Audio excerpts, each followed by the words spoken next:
Got the old Ford 4000 out today. Finally got the thing running again. Been having all kinds of issues. It was running and it just started spitting, sputtering, no power, and barely could get it back to the garage. Figured out it was full of water. Don't know how the water got in the gas, but there was water in the gas. So cleaned that all out, cleaned the carburetor out. Couldn't get it to start. I've taken that carburetor apart like 4 or 5 times. So finally, I just put on a new 6-volt coil, new points, new condenser, new rotor, because it's winter and luckily we have not had any snow yet, and I need this thing to move hay bales with. So got it running again. Took her out for a test run, and that was awesome. You know, it had to adjust the carburetor a little bit at a time, but, you know, got it running. Something was weird with the seat, and I was like, what is going on with the seat? Yeah, that's what's going on with the seat. So now that's the issue. We got a broken bolt. This could be fun, or this could be lots of fun. Let's see what we got to do. All right, so on these old pieces of equipment, a lot of times the bolt sizes are what we would consider oddball nowadays.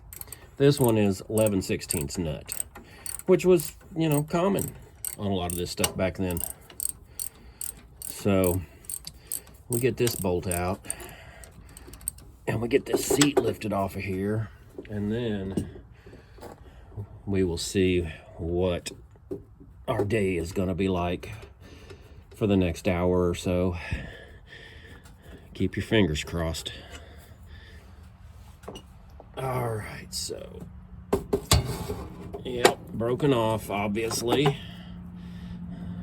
Somebody had spacer washers in there for some reason. Okay, I'm gonna have to set this down, so I'll be... All right.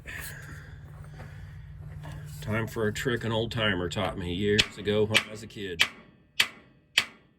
They call this shock therapy.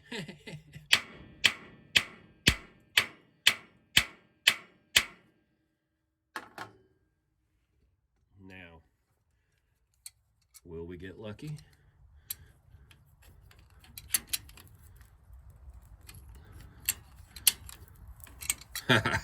Looky there. All right. Because the alternative is drilling that sucker out.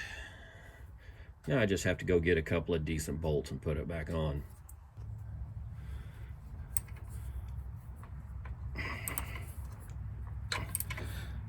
All right.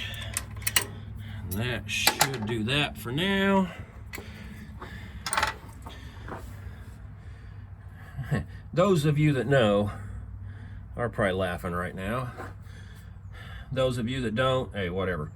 But, you know, you make do with what you have until you can go get better.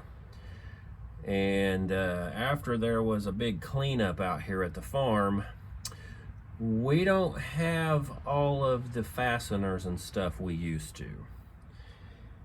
And the ones we do are scattered in random places that I don't know where they are right now. And that's another story. Won't really get into it because it's not my place. I don't own this property, this tractor. A lot of the stuff you see me doing out here is for someone else. And so anyway, that's what I had to make do with till I can get back to town, now that I know what the bolt is and everything. But also, you know, that kind of gives me a place to clip a carabiner on, or do, you know, hang something with, or wire around if I need it. So who knows, maybe it'll stay on there. Now I do see something that needs changed no matter what. I don't know if you can see underneath there. There's a gap, obviously, because of the washers. I showed you the spacer washers. Well, I figured out why they were in there. I'm pretty sure this old tractor has had parts added onto it from another tractor to make it in its current configuration, but it was years and years ago. So this side of the spring actually hits on this casting, and that's why that has to have those washers in there. Well, the washers only support it right in the middle. And so, you know, when you're going around hitting bumps and everything, this thing is twisting back and forth. That's what broke that bolt off. So I do need to make a spacer that goes all the way across and supports that a lot better. That will be something I can do. It's no big deal. I'll just do it sometime and throw it in there. But anyway, I think that's enough for today. I think it's time to go sit down, kick back and watch some TV, because we have been lucky so far.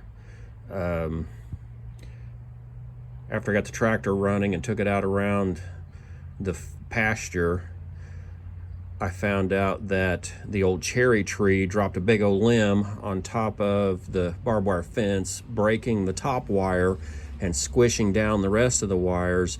And thankfully, the old racehorse out here, he just doesn't really care. He's happy, he's content to be in this field. And so he didn't walk out. You saw what happened with the bolt. Came right out. Was able to find a bolt, even though it's not what I would prefer. I was able to find a bolt without having to drive somewhere and get it. So I think we're going to count the day as a win, and I'm going to go sit down. Thanks for watching, guys.